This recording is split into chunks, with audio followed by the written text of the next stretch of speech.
Okay. What you're saying is it really makes a lot of sense, because it's the first couple states.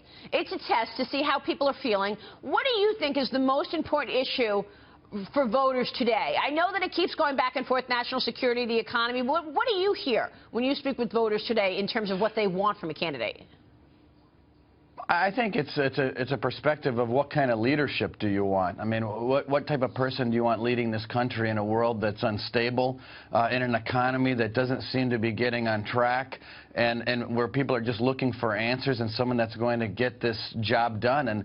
And I think that's really what presidential elections are all about. It's very different than a midterm. You know, in fact, I think midterms are far more issue-driven, even in some ways more candidate-driven, and it sounds odd to say it that way, but when you have a smaller electorate, that's what happens. But ultimately, and I'm not sure if you heard what I was talking about before, at some point in this conversation, especially after March 1st, when so many states go, the narrative is going to get to delegate count, because the delegates of the Republican Party on the floor of a convention choose the nominee. And so these state contests direct delegates to act a certain way, but ultimately it's in Cleveland in July when those delegates on the floor are going to choose who the Republican nominee is. So based on the number of delegates, then, what states are you looking at closest?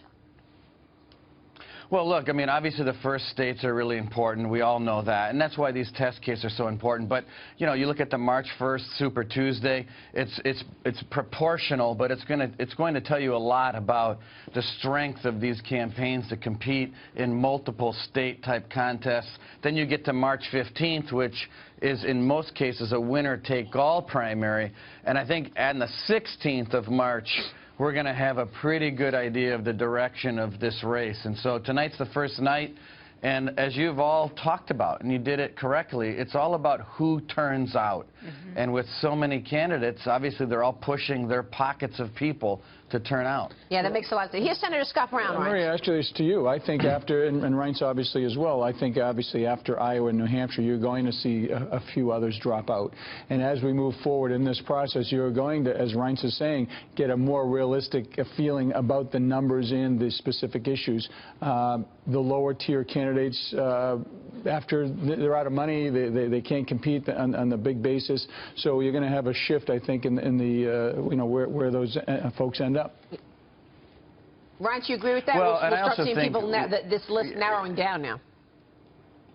Well, I mean, he's right, because there's not enough hard money to go around. I mean, you actually, in order to compete in New Hampshire and South Carolina and the next state and the next state and the next state, you need a lot of cash to pay people on the ground. And so what I look for tonight or in New Hampshire or South Carolina is something that you don't expect.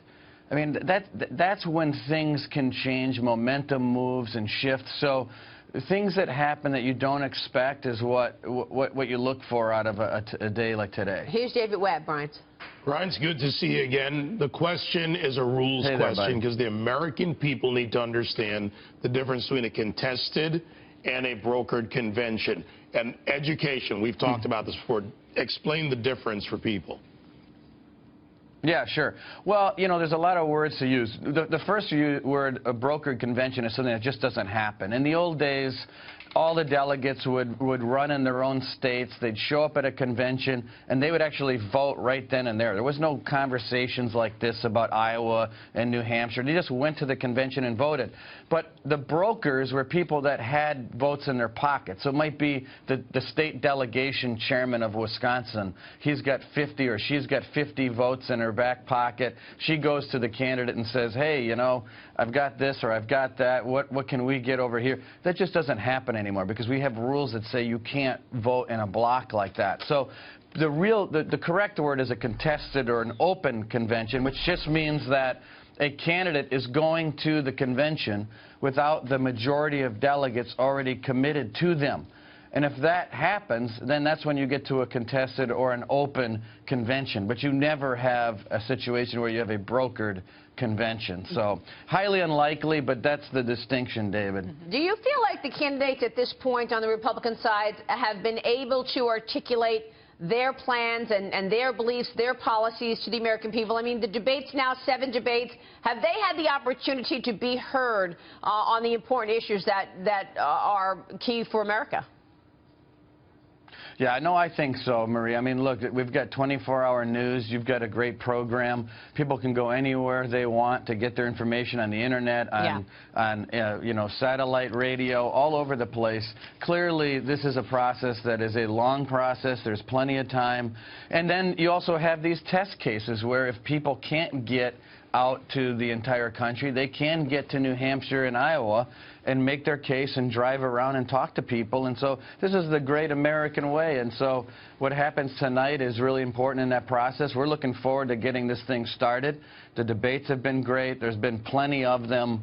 And we're really satisfied with where we're at so far in the process. But, Reince, does it make you nervous with more than 7 years with President Obama in the White House, lackluster economy, slowest recovery since World War II, wages not growing? However, people maybe don't want more of that. They want to go even further left. You look at the record number of people that have given to Bernie Sanders.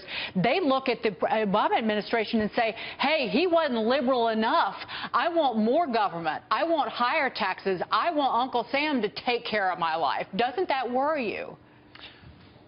Well, sure. I mean, free always sounds great, except when people realize how it's all going to get paid for. So, yeah, it worries us. I mean, and you look at Hillary Clinton, which, you know, so we haven't talked about this, but it just really does tell you a pretty good story about what's happening with her. I mean, the fact that you have a former First Lady, Senator, Secretary of State that is really losing to this gadfly from Vermont who's not even a Democrat in Iowa, or at least tied in New Hampshire. It tells you a lot about her situation and her emails. You've talked about that. You know, does she get indicted? Does she get a gross negligence charge? No one really knows. I think the odd part about all of this conversation, not just this one, but for now months, is that it's possible and maybe likely that the Democrats are going to have a more unsettled primary in 60 days than the Republicans. Yeah. And who would have thought that You're right. 6 months ago? But here we are. Yeah, it's true. Well, there's a lot of uncertainties. I mean, they're adding 3 debates now to their schedule because it's not because it's not working out. It tells you a lot. I mean, when they start adding debates in March and April and May. It does it's pretty tell wild. you a lot because they've been like burying these debates, right, Reince? I mean, doing it on a Saturday night, right. and doing it during playoff season. Yeah, no, we don't. Yeah. Absolutely, and it tells you when you see these polls, you know, Hillary should be acting like an incumbent, and she's behind most of our candidates already. It's pretty bad for her. She's gonna have a tough sell to the American people. When people don't trust you or like you, that's a bad place to be. Reince, good to have you on the program this morning. Thanks.